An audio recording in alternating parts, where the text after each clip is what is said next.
Então eu quero ler com você essa parábola. Nós vamos ler ela de uma forma diferente. Nós vamos ler aos poucos e eu vou explicando para você. Eu não vou ler tudo de uma vez, para não ter que ler duas vezes, tá bom? Então, essa parábola, ela é contada a partir de uma conversa que Jesus tem. E a gente vai ver isso, olha só. Lucas 10, verso 25. Certa ocasião, um perito na lei. Quem era perito na lei? Era aqueles estudiosos da lei. Talvez um escriba. Alguém que tinha um zelo enorme em conhecer e estudar profundamente a lei de Deus, a lei de Moisés. Era um cara estudioso da lei, conhecia a lei de cor. Esse cara se levanta. Isso aconteceu várias vezes com Jesus. Os caras levantavam e os caras questionavam Jesus, não porque eles queriam aprender alguma coisa de Jesus, mas que eles queriam colocar Jesus na parede, queriam derrubar Jesus e queriam provar que Jesus era um impostor. Então está mais um cara aqui. Esse cara se levanta, um pouco querendo derrubar Jesus, um pouco querendo talvez aprender algumas coisas. Então, em certa ocasião, um perito na lei levantou-se para pôr Jesus à prova. Ele perguntou: mestre, o que preciso fazer para herdar a vida eterna? Aqui a gente tem uma pergunta de alguém que entende que a vida vale mais do que isso aqui que a gente vê. Alguém que entende que a vida não compreende só nos anos que a gente vive aqui, nos relacionamentos que a gente tem aqui, nas coisas que a gente constrói aqui. A gente tem aqui um homem que se levanta para conversar com Jesus, partindo do princípio que a vida vale mais do que esse tempo aqui. Que existe uma vida que ela não é finita, que ela não chega um dia que termina, mas que a vida vale mais e que a vida é eterna. Esse homem chega até Jesus e pergunta para Jesus como é que ele faz para ter essa vida que é eterna. Olha só: mestre, o que preciso fazer para herdar a vida eterna? E aí Jesus sabia que ele era um perito na lei, sabia que ele era um grande conhecedor da lei. O que Jesus faz? Responde: o que está escrito na lei? Respondeu-lhe Jesus: como você a lê? Olha que interessante isso, a pergunta de Jesus. Porque quando Jesus pergunta o que está escrito na lei, ele poderia simplesmente dizer: está escrito isso, isso, isso, isso e isso. Mas Jesus está perguntando assim: olha, como você a lê? Porque ele não era apenas um cara que tinha decorado a lei, mas um cara que tinha buscado entender, compreender a lei de Deus. Então Jesus fala: como você a lê? Como você interpreta a lei? E aí ele vai responder assim. Ele respondeu: ame o Senhor, o seu Deus, de todo o seu coração, de toda a sua alma, de todas as suas forças, de todo o teu entendimento, e ame o seu próximo como a si mesmo. Olha que coisa interessante que esse cara falou. Ele pegou os 10 mandamentos e ele resumiu os 10 mandamentos em 2. Por quê? Porque ele está interpretando os mandamentos. Ele está dizendo: olha, tudo aquilo que Deus deu a Moisés como lei, ele está agora resumindo em apenas 2 princípios, né, Isabela? 2 princípios. Primeiro, ame a Deus com toda a sua alma, de todo o seu coração, de toda a tua força e com todo o seu entendimento. Segundo, ame o teu próximo como a ti mesmo. Verso 28. Disse Jesus: você respondeu corretamente. Faça isso e viverá. Você quer saber como faz para ser salvo? Como você faz para ter a vida eterna? Faça isso e viverá. É estranho um pouco para mim ouvir isso, porque a vida inteira eu ouvi e aprendi que nós não somos salvos e não herdamos a vida eterna por aquilo que nós fazemos, mas sim por aquilo que Jesus fez na cruz. Se a salvação e a vida eterna é conquistada por eu cumprir os mandamentos, então por que é que Jesus um dia veio, se entregou numa cruz? Para que é que eu preciso de Jesus? E por que é que eu digo que Ele é o meu Salvador, sendo que para eu ser salvo, para eu herdar a vida eterna, eu simplesmente preciso cumprir os mandamentos? É estranho. Alguma coisa estranha está acontecendo aqui. Mas Jesus vai dizer para ele: faça isso e viverá, terá a vida eterna. E aí, verso 29, mas ele, querendo justificar-se, perguntou a Jesus: e quem é o meu próximo? Olha que interessante. Jesus fala para ele: você quer herdar a vida eterna? Cumpra esses 2 mandamentos. Ou seja, ame a Deus de toda a sua alma, de todo o seu coração, de toda a sua força, de todo o entendimento, e ame o teu próximo como a ti mesmo. Ele escuta aquilo E ele conclui: bom, amar a Deus eu já amo. Eu conheço a lei, eu sou um estudioso da lei. Mas será que eu amo o meu próximo? Bom, eu aprendi que o meu próximo é aqueles que me amam. Eu acho que eu amo eles. Mas para certificar, Jesus, quem seria meu próximo? Quem seria meu próximo? Aí Jesus conta uma parábola, que vai começar então, aí no verso 30. Em resposta, disse Jesus. Começa a parábola do bom samaritano, por causa desse diálogo. Então olha só. Um homem descia de Jerusalém para Jericó, quando caiu nas mãos de assaltantes. Estes lhe tiraram as roupas, espancaram-no e se foram, deixando-o quase morto. Atenção, o que acontece aqui? Jesus está falando a respeito de um homem. Que homem é esse? Nós não sabemos. Jesus só falou que era um homem. Jesus não deu mais nenhuma informação. Por que Jesus não dá informação? Porque não importava que homem era esse.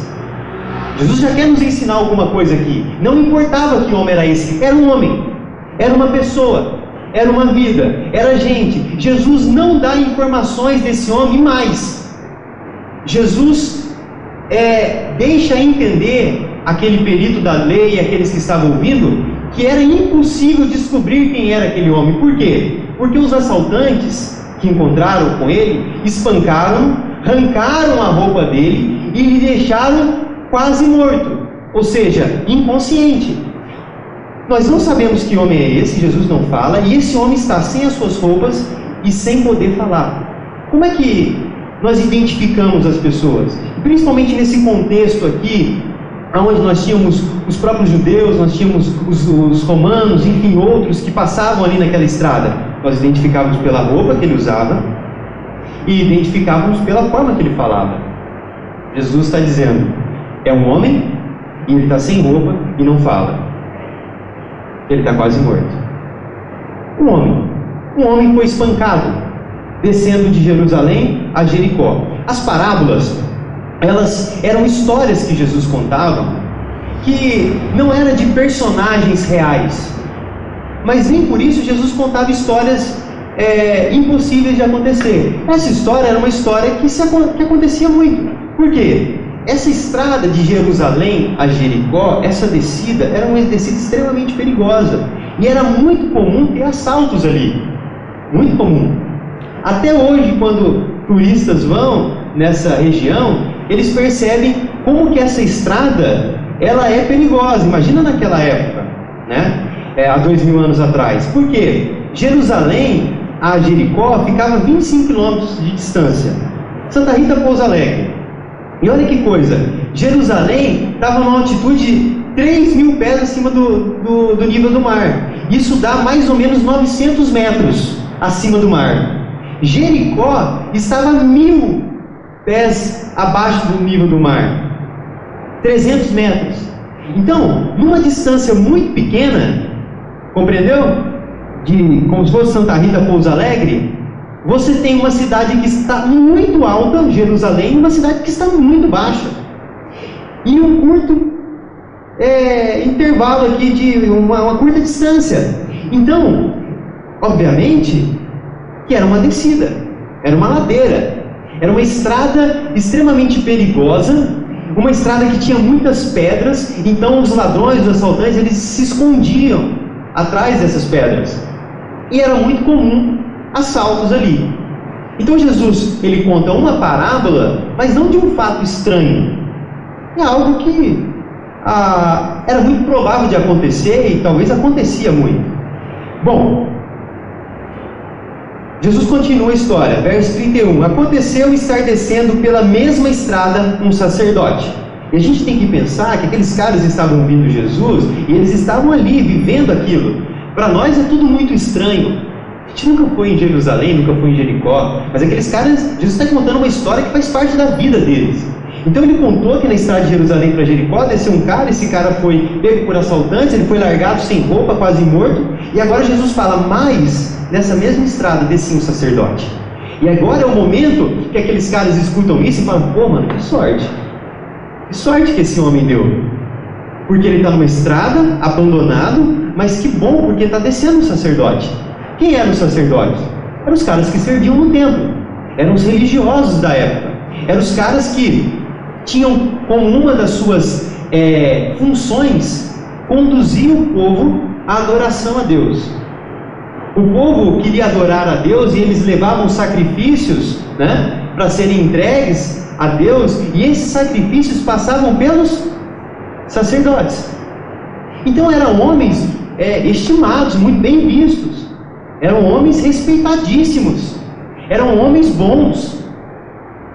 E aí quando Jesus fala que passa um sacerdote, certamente eles falam: que bom que passa um sacerdote. Mas aí Jesus continua: aconteceu estar descendo pela mesma estrada um sacerdote. Quando viu o homem, passou pelo outro lado. O sacerdote simplesmente ignorou que tinha um homem prestes a morrer. Mas Jesus continua: e assim também um levita. Quem eram os levitas? Também serviam o templo. Eles tinham como suas funções a parte de música, a parte do cuidado do templo, né? Hoje a gente escuta, algumas igrejas chamam o pessoal do louvor, né, de levitas, né? E era essa uma função mesmo dos levitas, né, que era cantar. Não era só essa, né? Os levitas também cuidavam do templo, arrumavam o templo, tinham esse zelo pela casa do Senhor, né? Então, também serviam ao templo. Também eram pessoas muito bem vistas, religiosas. Então desce agora o levita. Se o sacerdote não ajudou, o levita vai ajudar. E assim também o levita, quando chegou ao lugar e o viu o homem, passou pelo outro lado. Assim como o sacerdote, esse levita simplesmente ignorou o homem que estava deitado. Verso 33. Mais um samaritano, estando de viagem, chegou onde se encontrava o homem, e quando viu, teve piedade dele. Samaritano. Aqui Jesus começa a incomodar, porque o sacerdote tinha que ajudar, o levita tinha que ajudar, mas eles não ajudam. E quem vem ajudar? Um samaritano.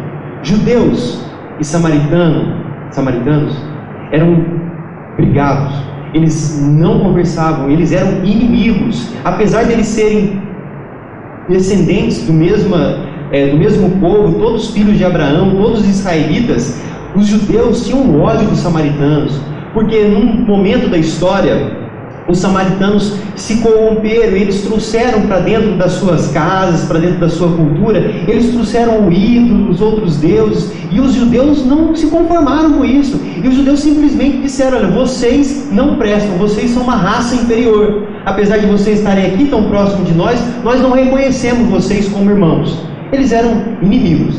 A briga era tão grande, só para você ter noção como que os judeus detestavam os samaritanos. Tem um episódio na Bíblia que os judeus estão revoltados com Jesus, e os judeus chegam para Jesus e falam assim: você tem demônio, seu samaritano. Jesus não era samaritano, mas é tipo assim, sabe aquele xingamento que você faz? Você quer? É isso que está acontecendo. Você tem demônio, seu samaritano. Os caras detestavam uns aos outros, eram inimigos. E aí o que acontece? Jesus diz que um samaritano desce por aquela estrada e encontra um homem que, apesar de Jesus não ter dado nenhuma definição a respeito dele e não deixar nenhuma dica de quem ele era na mente daqueles que estavam ouvindo, eles pensaram que era um judeu. Se eu contar uma história para você a respeito de um homem, você vai pensar que é quem? Um japonês? Não vai, é um brasileiro.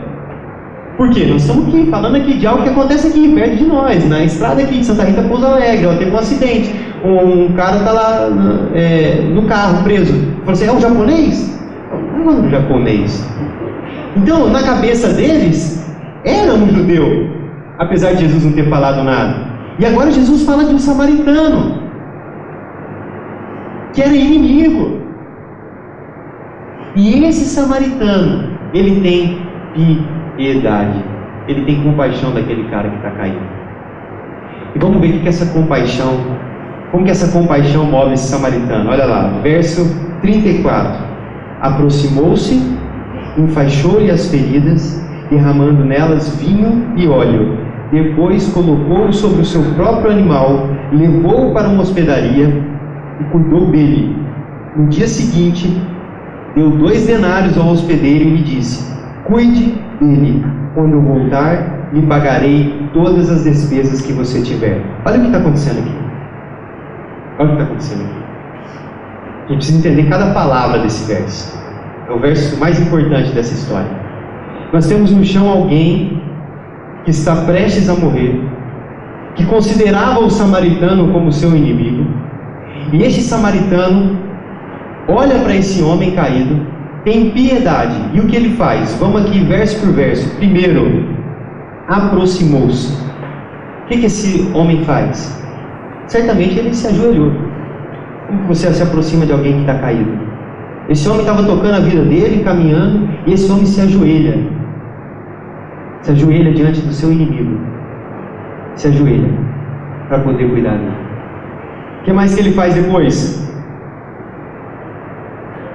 Enfaixa as feridas. Como que ele enfaixa as feridas? Ele estava trazendo coisas para enfaixar a ferida? Provavelmente não. Provavelmente não. Não é possível que você saia já preparado. Se eu for espancado, então eu vou levar aqui a faixa. Se eu chutar o negócio, vou levar um gelol. Você não sai preparado desse jeito, né? Então, provavelmente ele arrancou a própria roupa do corpo para poder enfaixar as feridas daquele homem.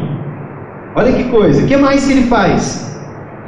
Derrama vinho e óleo. Bom, se ele não levava faixa, vinho e óleo ele levava, mas ele não levava vinho e óleo com a função de derramar sobre alguém. Ele levava vinho com a função de beber e óleo para cozinhar. Mas esses 2 elementos, eles tinham esse efeito também de cura, né? Então funcionava ali como antisséptico, como algo para trazer um pouco de alívio. Então o que ele faz? Ele pega da sua comida, da sua bebida ali, e ele derrama sobre aquele homem para poder amenizar a sua dor, seu inimigo. O que mais? Colocou sobre o seu animal, ou seja, ele estava indo no animal, nessa estrada, né, que era extremamente cansativa, e ele então agora sai do seu animal e coloca o seu inimigo sobre o seu animal. O que mais que ele faz? Ele pega o seu inimigo e leva-o a uma hospedaria e cuida dele. Ele passou a noite em vigília, em claro, cuidando do seu inimigo, cuidando daquele homem que ele teve compaixão. Passou a noite cuidando daquele cara. O que mais? No dia seguinte, deu 2 denários ao hospedeiro e lhe disse: cuide dele. Olha que coisa interessante. Foi encontrada uma placa nessa região, né? E exatamente de hospedarias que tinham por ali. Nenhuma dessas placas dizia que o preço da noite, né? Ali nesse hotel, nessa hospedaria, né? Que não era nada chique, porque era um lugar que ninguém queria se hospedar, era um lugar de emergência, né? Que o custo ali era de 1 sobre 32 denários. Vamos arredondar, 1 sobre 30, né? Denários. Denários era uma moeda da época. Então, quando ele entrega 2 denários, quem é bom de matemática? Ele estava deixando pago o serviço por quanto tempo? 2 meses. 2 meses. Está pago. Você pode se recuperar aqui. Você não precisa tocar você não precisa continuar a sua jornada. Certamente aquele homem estava muito mal. Ele não ia ter condições de sair no dia seguinte. Então ele fica ali, e aquele homem, aquele samaritano, deixa pagos 2 meses para ele na hospedaria. 2 meses. Deixa todo aquele dinheiro e diz ao hospedeiro: cuida dele. Cuida dele. Acabou? Não, não acabou. Quando eu voltar, lhe pagarei todas as despesas que você tiver. O que está acontecendo aqui? Ele está dizendo: olha, tudo o que for preciso, todo o valor, eu vou pagar. Se Durante cada uma dessas coisas que acontecem, a gente vai vendo uma prova desse amor, do amor desse samaritano por aquele homem. Agora a gente chega num momento onde a gente vê um amor que é completamente ilimitado, sabe? Um amor que não tem limites. Olha, quando eu voltar, o que for preciso, o que você gastar, eu vou pagar, não importa quanto seja. É um amor, sabe? Sim, que entrega tudo, que se doa completamente, que não põe limites. Olha, eu pago até tanto. Não, o que for preciso eu pagarei. A gente tem que entender isso. Obviamente a gente não pode ficar pensando na questão monetária apenas. A gente tem que entender aqui o sentimento, a ação do samaritano, de dizer, olha, o que for preciso eu estou disposto a fazer. É um amor completamente ilimitado, um amor que não tem limites.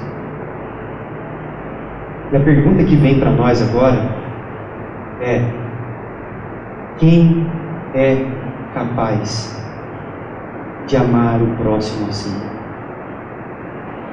Quem é capaz de amar o seu próximo dessa maneira? A resposta é: aquele que é capaz de amar o próximo como a si mesmo.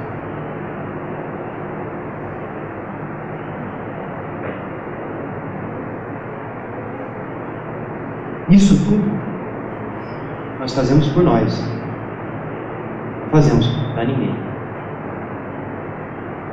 Por isso, só é capaz de amar alguém assim alguém que é capaz de amar o próximo como a si mesmo. E a grande pergunta dessa parábola agora é: e quem é capaz de amar o próximo como a si mesmo? Quem? Ninguém. Ninguém. Nem eu, nem você. Ninguém é capaz. Ninguém é capaz de amar o outro com a mesma intensidade e com o mesmo amor que ama a si mesmo. Ninguém é capaz. Mas a história continua. Jesus então encerra a parábola e agora ele volta para o perito. E agora Jesus devolve a pergunta e diz para ele: qual destes três você acha que foi o próximo do homem que caiu nas mãos dos assaltantes? Olha que coisa interessante, porque o perito havia perguntado: quem é o meu próximo? Porque a gente sabe que nós precisamos amar o nosso próximo e nós queremos saber quem é o nosso próximo.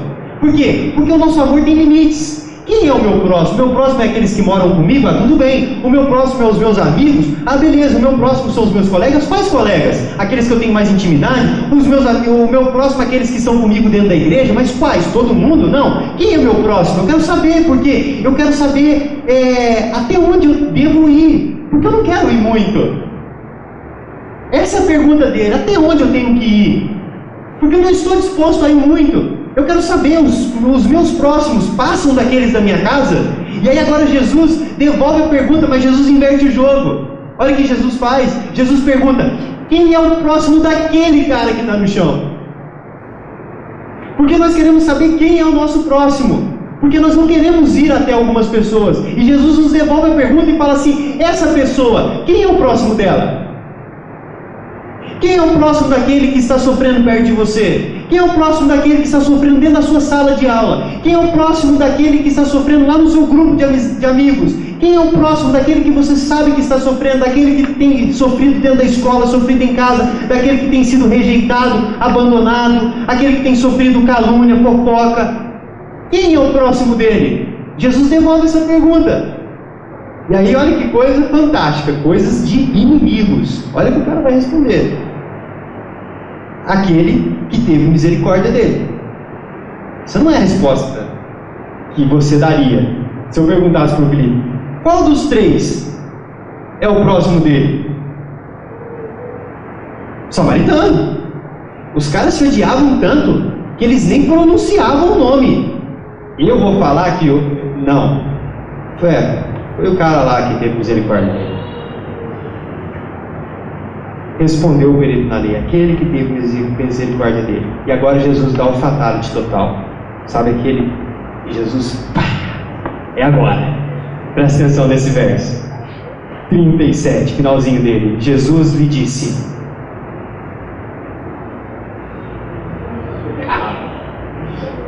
vá e faça o mesmo. Pronto. Vá e faça o mesmo. Sabe como você faz para herdar a vida eterna? Sim, você entende bem. Ame a Deus de todo o seu coração, de toda a sua alma, com toda a sua força, de todo o seu entendimento, e o seu próximo como a si mesmo. É isso, sim, você entendeu muito bem. Agora, vá e faça o mesmo, porque isso é amar o próximo como a si mesmo. E o que acontece no próximo versículo? A história muda. A história muda. A história acaba desse jeito. E é engraçado porque a história de muitas pessoas acabam assim. Diante dos mandamentos de Deus, diante daquilo que Deus nos ordena fazer, diante da vontade de Deus, nós simplesmente ouvimos e dissemos: beleza, é isso aí que tem que fazer? Deixa comigo. É isso que está acontecendo aqui. Mas não era para ser, era para esse perito chegar agora, depois de ouvir essa parábola, de entender o que é amar o próximo, era para esse cara ajoelhar diante de Jesus e falar assim: Senhor, tem misericórdia de mim, porque eu não consigo obedecer aos teus mandamentos, eu não consigo amar o meu próximo, eu sou egoísta, eu só penso em mim o tempo todo, eu quero só o meu bem, o meu prazer. Sabe, eu tenho, às vezes até penso em ajudar o outro, mas eu tenho medo que as pessoas vão dizer. Às vezes eu até penso em ajudar o outro, mas eu estou com pressa, eu tenho as minhas prioridades. Às vezes eu até penso em ajudar o outro, mas, eu tenho tanta coisa para fazer por mim. Senhor, tem misericórdia de mim. Tem misericórdia de mim, porque nunca eu vou conseguir herdar essa vida eterna. Eu nunca vou conseguir ser salvo, porque eu nunca vou conseguir cumprir este mandamento. E Jesus ainda poderia dar mais um tapa na cara, se esse cara tivesse respondido para ele. Jesus poderia falar assim: pois bem, se você está concluindo agora que você não consegue amar o seu próximo, a quem você vê, lembra lá do outro mandamento de amar a Deus com todo o seu coração, com toda a sua alma, com toda a sua força, com todo o seu entendimento? Você acha que você ama a Deus? A gente tem que ouvir essa parábola e a gente tem que entender o quão pecador nós somos e que nós não podemos herdar a vida eterna pelos nossos próprios esforços, que nós não temos condições de sermos salvos, que nós não temos condições de chegarmos até Deus. Por quê? Porque nós não temos condições humanas para cumprir os mandamentos. Nós não conseguimos.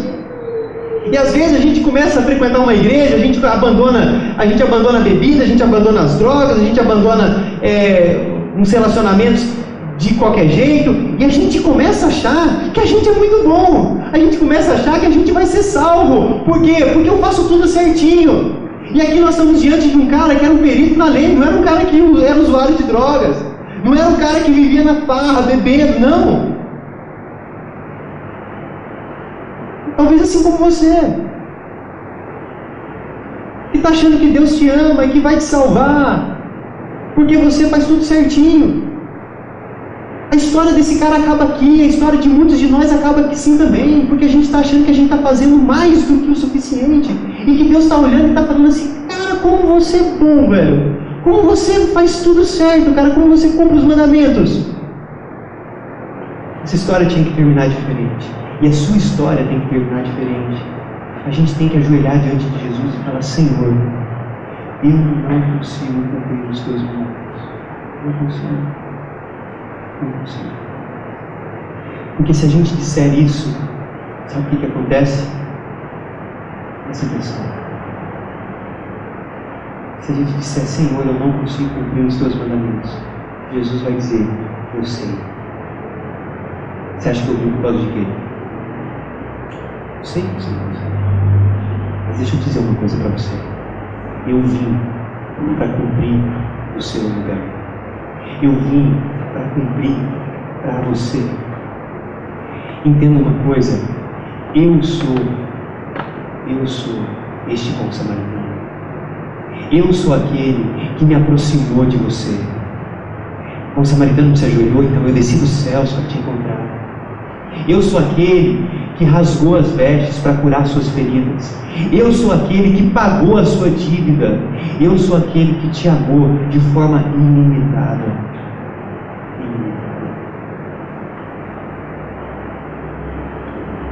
Eu sou aquele que encontrei valor na sua vida.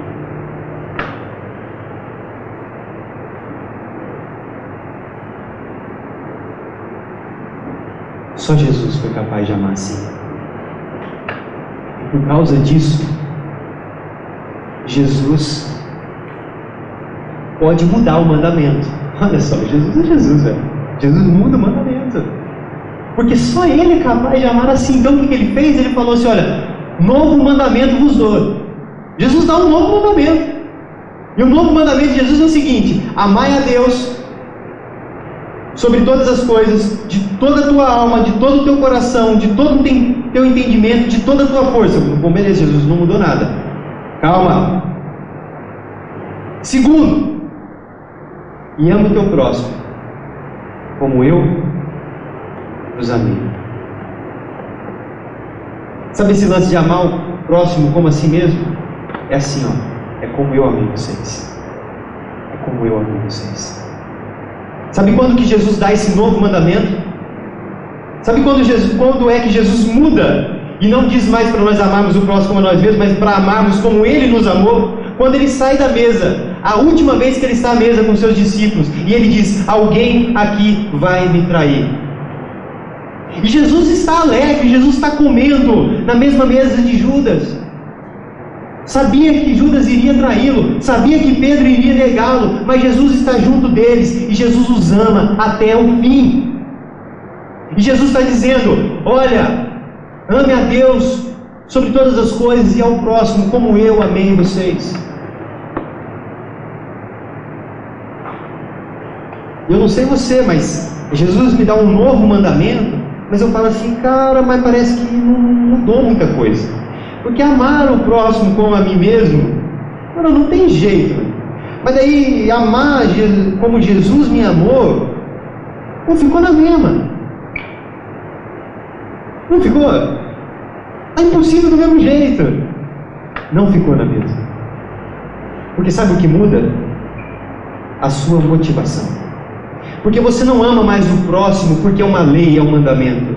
Você não ama mais o próximo porque senão você não vai herdar a vida eterna. Você ama o próximo porque Jesus te amou primeiro. Você ama o próximo porque Jesus já te salvou. Você ama o próximo porque esse Jesus que te amou te chama a amar o próximo. Entenda uma coisa: se você é discípulo de Jesus, não tem como você querer viver uma vida diferente desta. Não tem como você querer ser alguém diferente deste bom samaritano. Cheira, mas eu nunca vou conseguir ser. Não vai mesmo. Por isso que Jesus veio.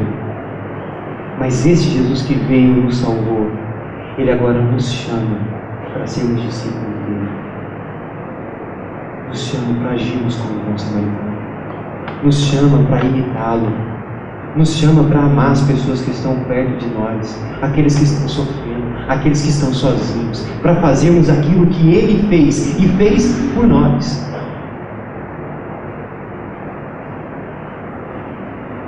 A vida vale muito mais. E porque Jesus um dia encontrou valor na minha vida, encontrou valor na sua vida, não vai ser você que não vai encontrar valor na vida daqueles que estão próximos de você. Eu quero concluir e dizer para você que a gente tão próxima de você, mas tão mais próximo do que você imagina, carente de ser amado assim. Não está precisando de religioso. Não está. Está precisando de discípulo de Jesus. Está pessoas assim na sua casa, há pessoas assim na sua escola, na sua rua, há pessoas assim na sua sala.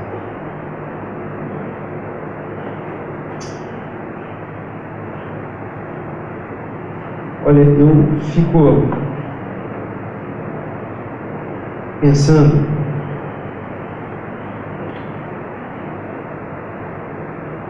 se eu tivesse entendido isso há 15 anos atrás, eu não tinha tratado as pessoas como eu tratei. Não tinha.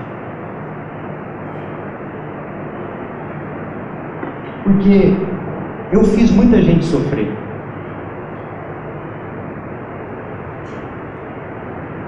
Muita. Não é à toa que o meu apelido é o pior de todos. Você toma.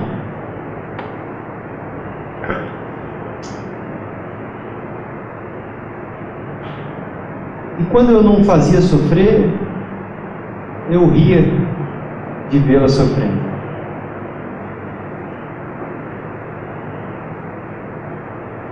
Hoje eu encontro com essas pessoas e eu falo assim, graças a Deus, né? Estão bem, mas eu acho que estão. Mas eu falo, cara, como eu fui mal. Como eu fui mal. Às vezes eu paro para conversar com a Camila, porque a gente estudou do pré de 4 até a 8ª série com a mesma turma. Cara, é quase 10 anos com a mesma turma. E tinha pessoas que nós nunca conversamos. Nunca conversamos.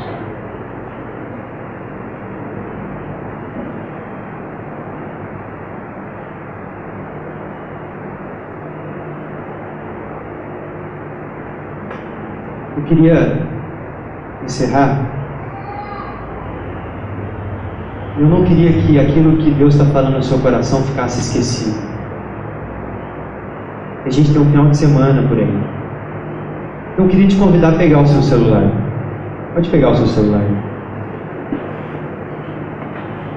Você que está sem o seu celular, você vai usar a memória.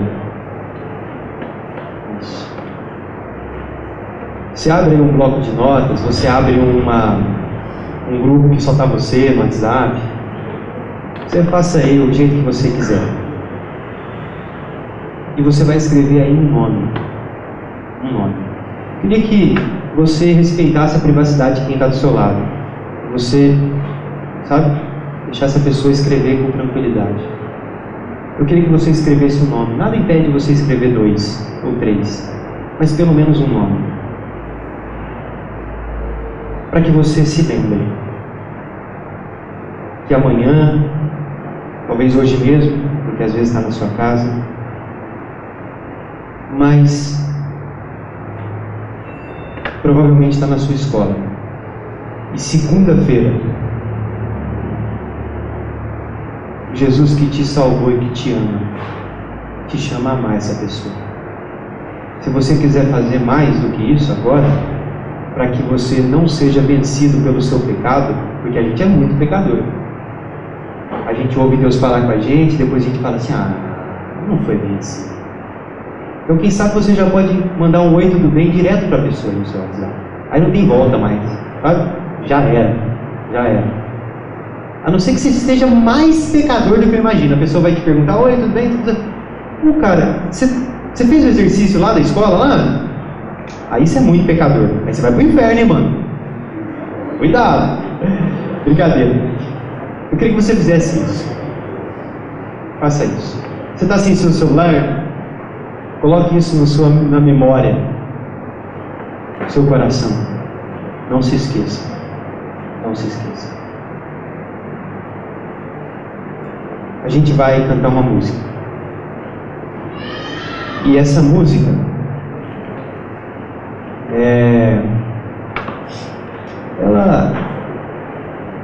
ela encaixa perfeitamente com aquilo que nós ouvimos hoje. Porque, e como eu sou da letra do mídia, porque como nós já cantamos ela agora no início, né? Ela diz a respeito desse amor de Deus por nós. E de tudo aquilo que esse amor fez para nos perdoar, toda a dor, tudo aquilo que Ele fez. Pode passar, Diva. O amor que encontrou valor em nós. Pode passar. E aí essa música termina. E agora eu quero viver para transmitir esse amor. Sabe, Jesus não está pedindo para você cumprir mandamento para você ser salvo. Ele já cumpriu. Já cumpriu. Ele está pedindo para você imitá-lo. Ele está pedindo para você multiplicar esse amor, para você fazer com que esse amor se transborde. É isso que Ele está pedindo. É isso que a gente vai cantar.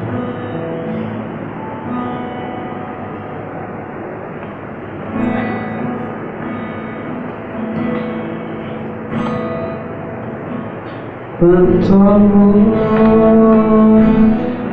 amor Ele tem por mim.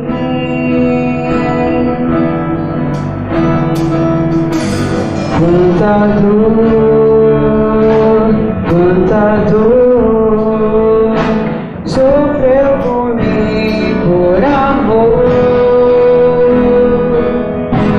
Quanto amor Ele tem por mim. Quanta dor sofreu por mim por amor. A razão de tão grande amor foi mostrar que a minha vida tem valor. Sou tão precioso para Deus, que deu o seu filho pra morrer na cruz por mim.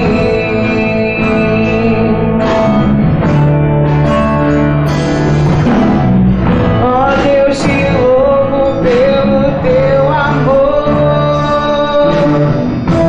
Tu mudaste meu interior e agora eu quero viver pra transmitir esse amor que vem de ti. Ó Deus, te louvo pelo teu amor. Tu mudaste meu interior e agora eu quero viver pra transmitir esse amor que vem de ti. Vamos orar, galera? Você pode baixar sua cabeça, fechar seus olhos. Senhor, nós te agradecemos, Pai. Te agradecemos porque o Senhor nos salvou. Nos salvou da nossa pequenez, da nossa fragilidade, dos nossos pecados, de todas as nossas limitações, Deus. Pai, obrigado. Obrigado por teu grande amor por nós, demonstrado, provado na cruz, através do sacrifício de Jesus. Sacrifício que nos deu vida, vida que vai além de tudo isso que nós vemos, vida eterna. Nós te agradecemos, Deus, por este amor, te agradecemos por esta vida, te agradecemos, Deus, porque o Senhor encontrou valor em nós. Deus, mais do que isso, nessa noite, nós te agradecemos porque o Senhor nos convida a vivermos como discípulos de Jesus e a transbordarmos esse amor, a fazermos com que esse amor seja transmitido àqueles que estão próximos de nós, ao nosso próximo. Deus, obrigado, Pai. Obrigado pelo teu amor. Obrigado por nos convidar a enxergar aqueles que talvez ninguém está enxergando. Obrigado, Deus, por derramar o teu amor sobre nós, amor que é capaz de transbordar e alcançar outros. Deus, nós não queremos que aquilo que o Senhor falou ao nosso coração nessa noite se apague, seja esquecido, mas nós queremos, Deus, que isso transforme em ações, em piedade e compaixão, como deste bom samaritano, como a de Jesus por nós. Deus, nós queremos amar aqueles que estão próximos de nós, aqueles que estão na nossa casa, aqueles que estão na nossa escola, aqueles que talvez ninguém está amando, aqueles que estão esquecidos. Deus, só o Senhor sabe quantas pessoas nos tratam como inimigos, e o Senhor nos chama nessa noite a amar essas pessoas. O Senhor nos chama a amar aqueles que têm nos ofendido, aqueles que têm nos perseguido. Como temos aprendido, Deus, é somente assim, é somente amando que nós iremos suportar e nos tornar sobreviventes de tudo aquilo que de mal possam nos fazer. Obrigado, Deus. Obrigado, obrigado. Em nome de Jesus. Amém.